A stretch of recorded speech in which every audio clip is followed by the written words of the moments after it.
everyone, and welcome back to Book and Candle. In this tutorial, we're going to make a toddler play skirt.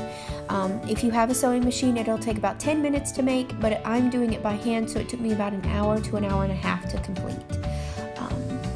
So you're going to need 2 pieces of fabric, and the measurements are determined on the child's size according to their height, which is their leg size, and their waist size. So when it comes to the waist, it's going to be the measurements of the child's waist with 2 inches added. You're going to take the chalk, draw it out on your fabric, and just simply cut it out.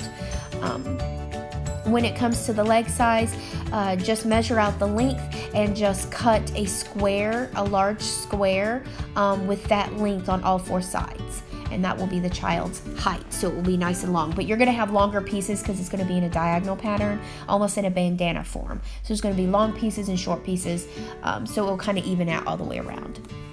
Now I like to seam my stitches, which we are going to use a zigzag pattern stitch, so I chose brown thread instead of black because the elastic from this Sewology, you'll find it at your craft store, this black elastic, I didn't want to use black to hide the thread because I like to see the thread. It'll give it more of an earth tone, whimsical way about it.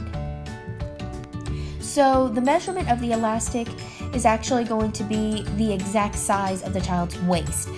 Elastic does stretch, so after measuring, once you put it all together, the elastic will still stretch out a couple sizes larger, even though it's the exact size of the child's waist.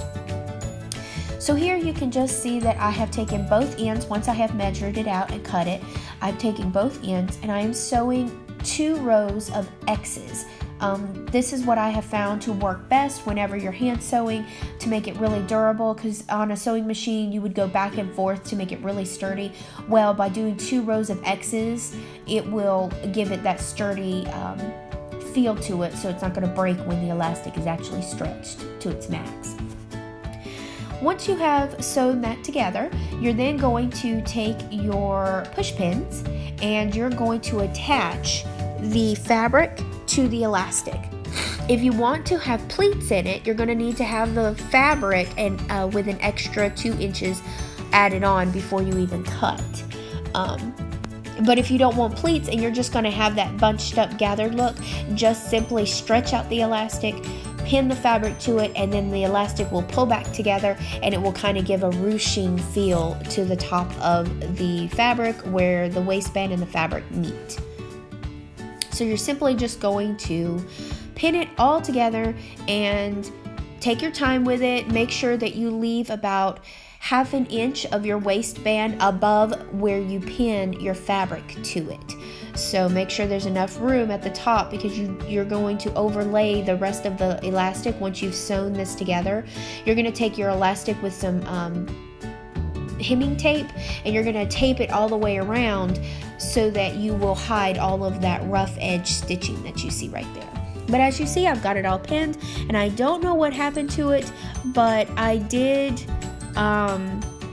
forget to video sewing this section. But yeah, you're just going to do the zigzag stitch from one side all the way around to the other side, and you're going to connect it, and the zigzag stitch is going to be at the bottom of the elastic.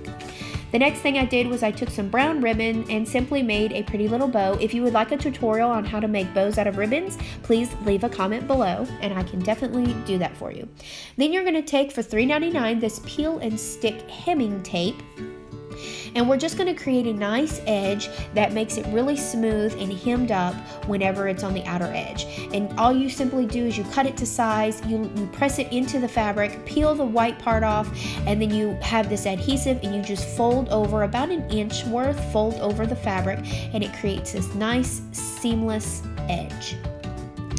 I wanted to monogram this skirt as well since I'm giving it to a little girl with a letter L in her name. So I set my iron to the level 4 as you saw for cotton. And I took this letter and I placed it on one of the far corners of the skirt. So it's there, but it's not always visible when she's walking.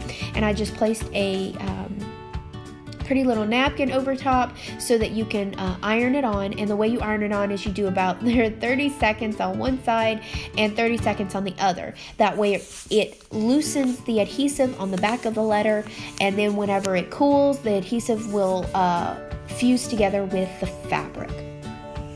And there you have it. We have a beautifully hand-stitched skirt.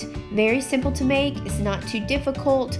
I left that one edge frayed just a little bit. It won't continue to fray. It will just stay like that, but it kind of adds a woodsy feel to it because it's not all perfect edge.